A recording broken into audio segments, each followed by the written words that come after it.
Cool. G'day, everyone. I'm Andy, and I just want to say this. It's a real privilege to be able to promote Tell Me, and I'm really encouraged seeing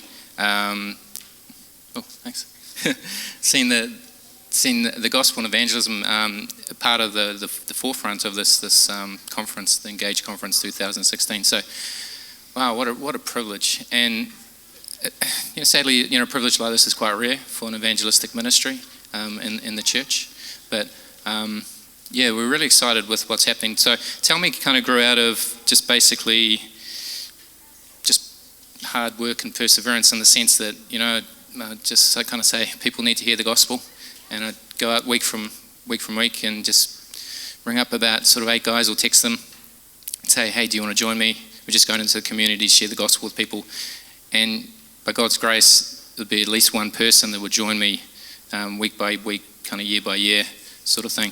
But over time, as you persevere, people kind of hear about it, and God raises up other labourers for the harvest field, and they join in, and then we had a small group, and from that small group it grew into a conference and a ministry and things like that. So, but the really interesting thing is we do want to make ourselves redundant. And you think, well, what do you mean? You've got a good thing going on here. Well, what we really want to see is churches have evangelism and the gospel at the forefront of their ministries, and getting out into the community and with their congregations and ministering the gospel themselves. So if anyone joins Tell Me, they go to a church, we always encourage them, be an evangelist in your church. Maybe your church doesn't recognize the ministry of the evangelist. Well, just take that role upon yourself and start encouraging other people in evangelism in the community. And so, that's why Tell Me kind of exists. We want to become redundant because we'd love to see evangelism at the forefront of every church. And so when someone does get inspired or encouraged through our group, we say, you'll probably go to your church and you'll be considered kind of like the point of the sword of evangelism in your church. People will kind of look at you and say, we're involved in evangelism. We've got there's Fred over there. He's out in the community evangelizing. We've got it covered. And they'll point to you, and they'll kind of use you to kind of justify their lack of evangelism, or the fact that it's happening, and excuse themselves. But you'll just kind of remind them that, as on a sword, it has a point, but the whole blade is meant to be sharp as well, isn't it? So just because the point is sharp isn't an excuse for the blade to be blunt. So go in and encourage the congregation to become sharp in evangelism. That every Christian should be a part of evangelism in some shape or form. And that'll look different from Christian to Christian, for sure, undeniably. People go through different seasons, and people have, when you're single, you have a lot more time up your sleeve, right? So, but there's all these different factors, but, Christians are called to be involved in evangelism in some shape or form. So Tell Me is equipping and encouraging people in evangelism in their own church, primarily. So I'm just going to go through a few slides. We've kind of been ministering for a few years now, and by God, it's all God's grace. It really is. And I just know that in light of God's sovereignty and His grace, it's ultimately His work and His will. If God pulls the plug on anything we're doing next week, it's like, well, in God's sovereignty, that is the perfect plan. That's God's will. The job will get done, But at the same time, He's chosen people to be involved to share the gospel. That's vital. That's how He's going to get the job done. And I know that each generation of Christians is responsible for each generation of people that haven't heard the gospel in that generation. So we're responsible before God in that respect too. And honestly, guys, there's so many people who haven't heard the gospel in our city. So many people. You wouldn't believe it unless you saw it for yourself, because I talk to hundreds of people every year, personally, and as a group we do talk to, maybe somewhere between 1,000 and 2,000, but the majority of people either haven't heard the gospel or have no real idea of what the true biblical gospel is. And that's including people that go to church.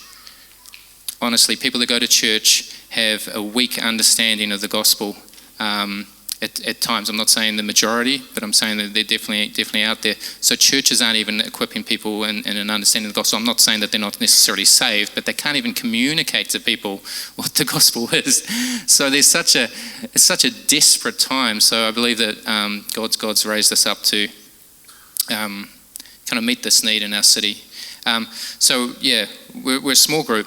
We want to continue to grow. So this is just in Cashel Mall. So we do a lot of evangelism in Cashel Mall. We get out and we minister to people just on a local level. And so we do all kinds of outreaches. There's probably about 8 or 9 different outreaches we do, as well as weekend by weekend evangelism. So it's pretty busy life for me. But people can be involved in whatever level they want to be involved at. If it's just coming to the outreaches or Cashel Mall, here we are, in Cashel Mall. You probably recognise some of the faces. There's a Kaikoura AMP show. So we go to AMP shows. It's quite cheap to set up a site there, and we evangelise sometimes hundreds of people, depending on which AMP show it is. So there's, a couple of so we've got the flip charts going, but we share one-on-one at times and hand out tracts. So these are the times we get out. Weekly outreaches is Cashel Mall. It's Friday afternoon, Sunday afternoon, and that's at 1:30 on a Friday or a Sunday. Anybody's welcome. So if you're working near town on a Friday and you think, well, I'd love to come in and join in some evangelism on a Friday, 1:30, or you can have your lunch during that time, you're more than welcome to join us, And you can just observe if you want. You can just look from a distance. We'll even give you some binoculars if you want. But the thing is, people start watching and seeing what's happening, and they go, okay, I wasn't really expecting this, that it's so easy and that people are so open to hear the gospel, and then they draw in a little bit more. And then they're standing on the other side of a flip chart, and then they're having a bit of a go, and then they've found themselves in a conversation, and then they're like, whoa, what's happening to me? And that's how it is. People see with their own eyes just the desperate need. It's like going to an orphanage, and all of a sudden you're like, whoa, this is unbelievable. These needs of these children aren't really being met, and suddenly people's hearts are just broken over these children, maybe in a third world country or something. It's like that. You just see that people are gospel starved. They can't put their trust in Jesus. They don't even understand the reason for Jesus and why he came. They're gospel starved. And so you start to have empathy in your heart to meet that need, and you're drawing a little bit closer and a little bit closer. So that's what many people do when they come and observe the ministry. So, okay, so here we are at the AMP show in Canterbury, Kaikoura, Oxford. Here we are in summer mission. So we take 2 weeks to do a mission trip in Christchurch. So you know how people spend a lot of money to do a short-term mission trip, and that's not necessarily bad. I'm not against short-term mission trips, but I'm saying, well, can we do both and? Let's do one in Christchurch, and we'll sleep in our own beds and have meals that aren't chicken feet. Maybe you cooked a chicken feet meal last night, but I've had chicken feet meals before. So here we are at summer mission, St. Patrick's Day outreach. We do movie outreaches. There's I probably don't have to tell you which movie that was for. The Littlest Mermaid. There we go. There's some interesting characters we come across. Yeah, it's a lot of fun. I'll just promo the conference really quick, and we'll finish with that, and I'll pass it on. But so we've got a conference coming up. We've had a conference for the last couple of years. So that's in everybody's plastic bag that you got, the little sealable plastic bag that you got connected to the conference when you came. There's a Tell Me flyer, or evangelism conference flyer within that bag. So just have a look. But it's got all the details in there, and you're all warmly welcome to the conference that's going to be in November the 5th. So that's Guy Fawkes night. And so it runs from 9 a.m. to about 2:30. So you're really excited to have Chris Baines is going to be ministering at the conference, as well as Jeff Durbin from America. And we've also got Todd Friel by Skype pre-recorded message exclusive to the Tell Me conference. So it's amazing seeing people come to the conference again and just going, wow, I can get involved.